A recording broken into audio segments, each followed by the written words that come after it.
If you want to write a book with an unusual structure, there are a few ways that you can go about that. The most obvious and probably easiest way is to use a frame narrative or multiple frame narratives, but they should actually be relevant. A lot of the time when a book has a frame narrative, it will be very simple. It'll be something like, I came across this manuscript in my attic. And then you just read the manuscript. And then at the very end, you'll come back to that frame narrative and the person will be like, wasn't that an interesting thing for me to find in my attic?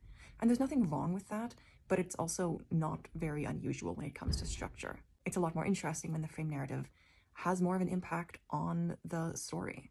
Something like Wuthering Heights, where you have these multiple frames, multiple layers, and you're switching between them. The Devourers is another example of a book that I thought had a really interesting and well-integrated frame narrative. You could also make your book non-linear. Once again, there are multiple ways of doing that, and the simplest way, the way we see most frequently, is just that the book begins after the story has ended, and you have the character saying, I remember the events of 10 years ago so clearly, and then you go back in time and you see the story unfold. And again, there's nothing wrong with that. Some of my favorite books have that structure. It can be really interesting, but it's not really an unusual structure. You'd have to make it nonlinear in a more complicated way. Once again, Wuthering Heights is a good example, but something like The Seven Deaths of Evelyn Hardcastle is also a good example. It's nonlinear, but in a weird way, where the character, just because the premise of that book is so weird, the character, every time he falls asleep, he wakes up in a different body, and he's moving through this day, switching between these multiple bodies, and every time he switches to a new body, he also moves to a different point in time. So we are experiencing the story in a linear way from his perspective, but time is moving around, and we'll see events out of order. Anyway, it's weird, but it's super interesting, and a very creative structure.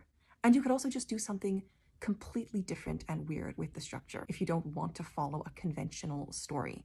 That's why I am holding this book, which has a very, very different structure.